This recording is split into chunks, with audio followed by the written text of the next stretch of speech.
In the name of Jesus. In the name of Jesus. In the name of Jesus.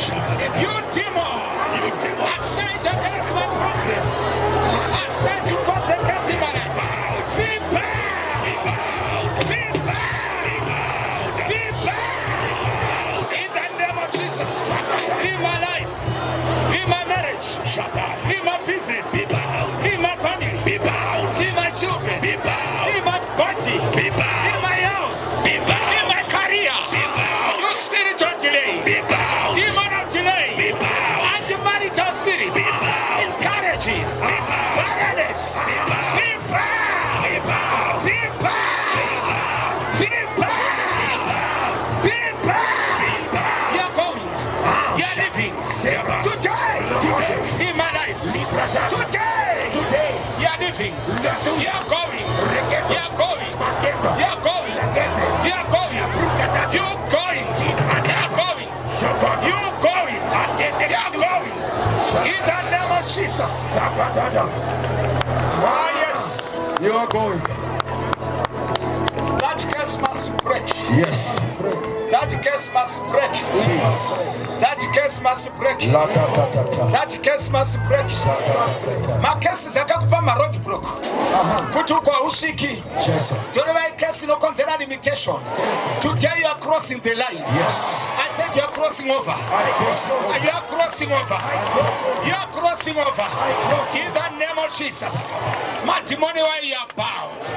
Those demons that were standing on your way to resist your going forward, to resist your progress.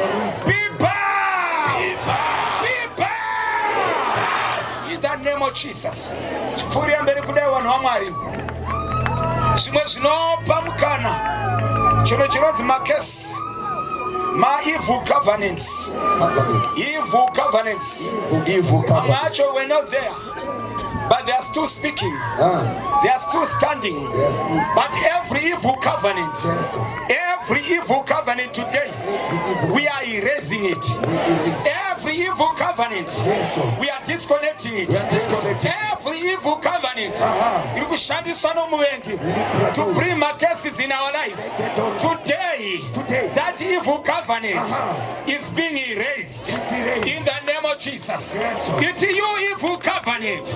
Working against me. In the name of Jesus. Be broken. Evil covenant. From my father's side. From my mother's side. Causing a curse in my life. Be broken. An evil ritual. Concerning my life. To put my life in bondage. Today. We are broken. Begin to break evil covenants. Break them. Break them. Evil covenants. Arresting my life. Evil covenants. What is my destiny? What is my potential? What is my greatness? Today, I break it. I break it. Evil covenants. Evil rituals.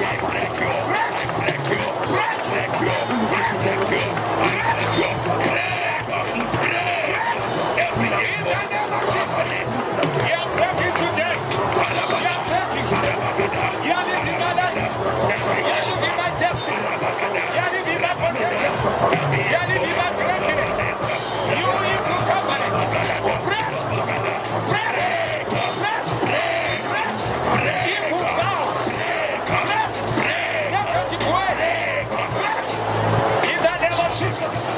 In the name of Jesus. In the name of Jesus. In the name of Jesus. In the name of Jesus.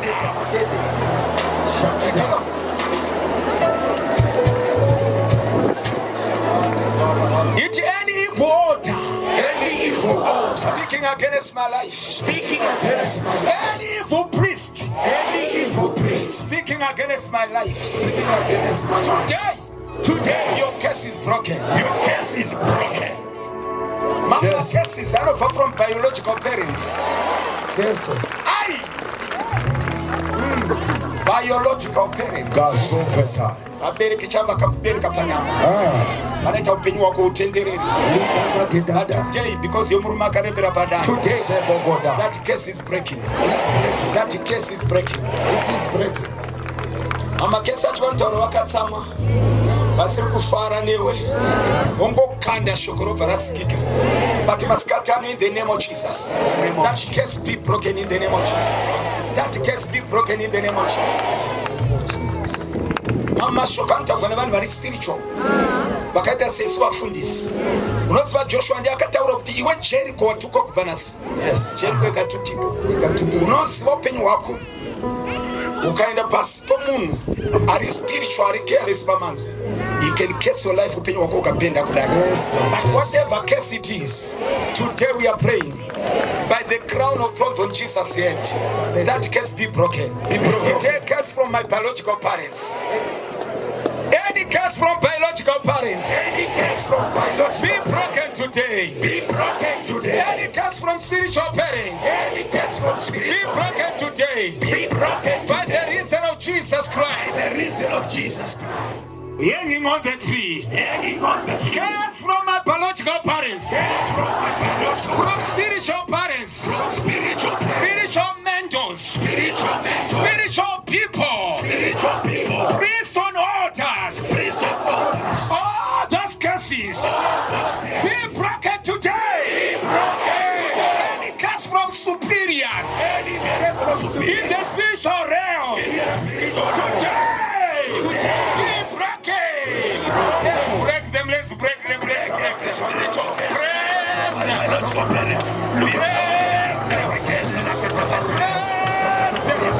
In the name of Jesus. They are broken. Negative words. Spoken by my parents. Evil words. Casting away. My parents. Spiritual parents. Mentors.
They will never come on you again. Yes. They will never follow you again.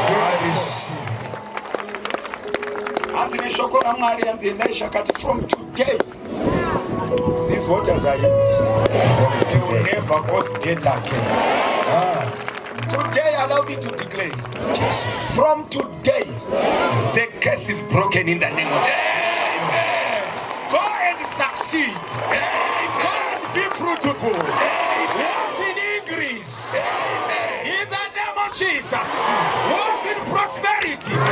Divine healing. Divine blessings. Divine favor. In the name of Jesus. From today, the curse is broken. By the reason of Jesus. Hanging on the tree. By the reason of Jesus. With the crown of thorns on his head. That curse is broken. I declare your marriage healed. Your family healed. Your body healed. Your finances healed. Your career healed. Everything about you be healed. Be healed. Be healed. Be healed. Be healed. In the name of our Lord Jesus. Thank you, Lord. Shout out.